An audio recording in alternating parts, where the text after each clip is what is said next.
Jadi Islam yang paling benar, yang paling lurus untuk kita itu ya Islam dari negara kita ini. Islam lokal namanya. Makanya disebut Islam Nusantara. Nah, dari Islam dari Timur Tengah itu katanya apa? Islam. Nah, terus syariat sholatmu teko ngendi? Terus kamu kenal istilah Islam itu ya teko ngendi gitu loh.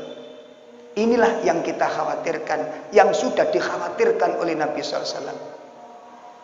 Inilah ulama-ulama yang disebut oleh Nabi pembawa ad-dukhan. Apa ad-dukhan itu? Membawa kabut yang mencemari pikiran umat Islam. Nih, intinya itu ingin memporak-porandakan Islam. Lah kalau kemudian ini ada Islam, ini kan terpecah belah. Makanya sebenarnya siapa yang merusak Islam ini? Islam itu satu, nabinya Muhammad, kitabnya Al-Quran, kan muncul Islam. Terus yang dari Indonesia kitabnya apa? Hah?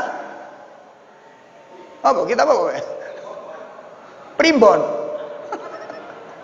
Tafsir mimpi wih.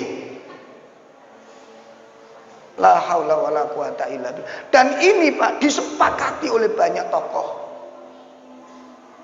Yang saya kasihan itu tetangga kanan kiri kita ini. Wis gak tahu ngaji, yo gak tahu kenal Quran, mantuk niku Pak. Mantep ngoten kuwi. Wakilnya kita ini mendapat julukan-julukan yang buruk-buruk sekali.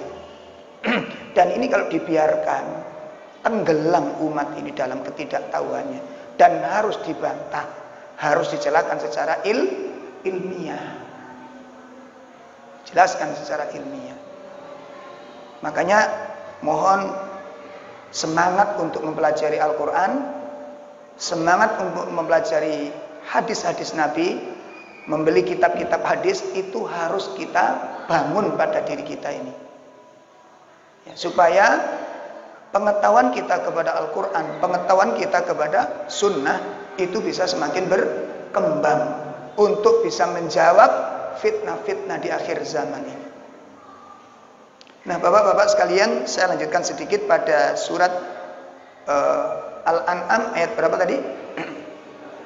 100. Nah, setelah menjelaskan tentang Shiratal Mustaqim, dari ada 4 kriteria tadi itu yang tidak bisa dipisahkan antara yang satu dengan yang lain, dan itu merupakan satu kesatuan. Maka di ayat berikutnya setelah Allah mengatakan wa anna hadza sirati mustaqima fattabi'uh. Kalau sudah kamu temukan 4 kriteria ini, fattabi'uh, ikuti jalan tersebut. Perhatikan, ikuti jalan tersebut. Pesan berikutnya wala tattabi'us subulah.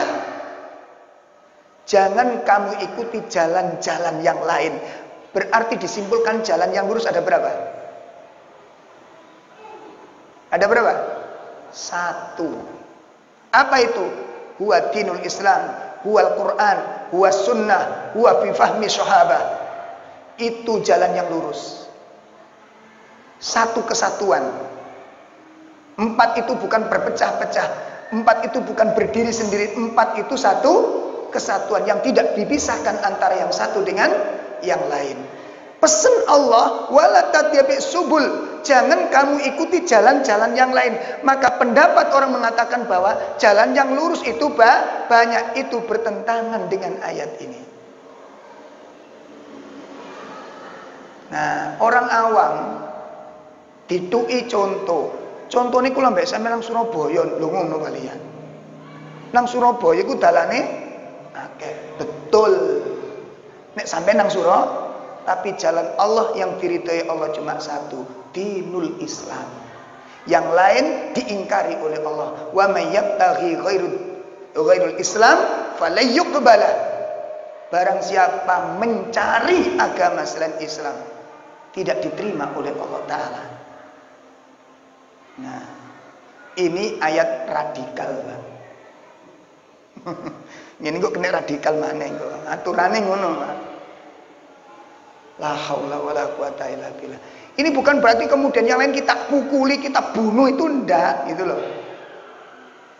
Ini prinsip hidup yang ini disinilah kemudian bergumullah perjuangan antar pemahaman ini. Silakan Anda mendakwakan agama Anda, dan saya pun punya hak untuk mendakwakan agama saya. Sekali paham ya?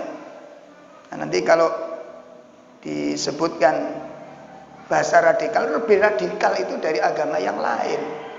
Nah, sekarang faktanya di lapangan yang paling banyak melakukan kerusakan dan pembantaian itu umat Islam atau umat lain?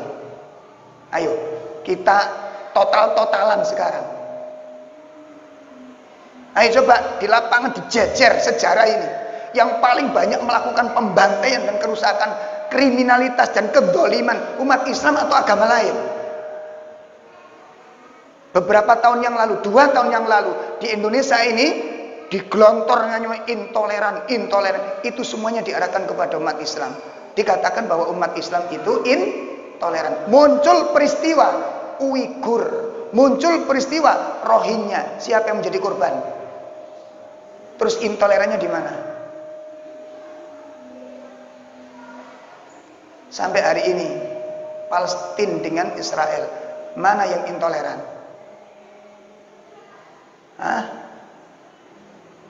Mesir, ya, Syria, siapa yang intoleran? Tidak ada umat Islam yang intoleran. Islam itu menjaga kerukunan, Islam itu menjaga kasih sayang, Islam itu menjaga keselamatan umat. Sampai kalau kita pelajari cabang-cabang iman, yang paling tinggi adalah ucapan la ilaha illallah, yang paling rendah menyingkirkan gangguan dari tengah jalan. Apa tujuannya? Supaya orang lain yang lewat itu selamat. Kita nggak memperhatikan siapa yang lewat. Itu Islam. Islam tidak membolehkan umatnya melukai orang lain dengan luka yang ringan sekalipun tanpa ada sebab yang benar. Itu Islam. Sampai Nabi mengatakan, man sarra ala masajidina wa aswaqina, barang siapa yang berjalan di masjid-masjid kami atau di pasar-pasar kami, intinya barang siapa seorang muslim berjalan di tengah kerumunan banyak orang, lalu dia membawa anak panah atau sejenisnya yang tajam, yang membahkan orang lain, apa pesan Nabi? Sembunyikan ujungnya. Atau kalau tidak, falyaqbid, hendaklah dia pegang ujung panah itu dengan telapak kedua tangannya. Agar apa? An yusiba alal akharin, supaya tidak melukai orang lain. Perhatikan syariat Nabi, ada nggak yang lain demikian? Nah, ini supaya kita dipun pahami dengan benar. Baik Bapak-bapak, Ibu-ibu sekalian, ini penjelasan dari surat Al-An'am 153. Jadi jalan yang lurus itu satu, dan jangan ikuti jalan-jalan yang lain. Sebab kalau kita mengikuti jalan-jalan yang lain, Allah sendiri sudah mengingatkan, fatafarraqa bikum an sabilih, kamu akan tercerai beli dari jalan Allah. Nah, jadi kalau kita mengambil jalan selain dinul Islam ini, kamu akan berpisah dari jalan Allah. Ini, maka jalan mengambil selain jalan yang sudah ditunjukkan oleh Islam ini. Baik Bapak-bapak, Ibu-ibu yang dimuliakan Allah, ini penjelasan dari ayat Al-An'am secara singkat. Insyaallah nanti pada pertemuan akan datang kita akan membahas syarah hadis, penjelasan hadis tentang man amila amalan laisa alaihi amruna fahuwa raddun, secara panjang lebar. Insyaallah nanti akan kita diskusikan bersama-sama.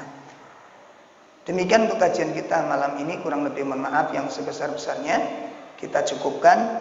Subhanakallahumma wa bihamdika asyhadu an la ilaha illa anta astaghfiruka wa atubu ilaik. Assalamualaikum warahmatullahi wabarakatuh.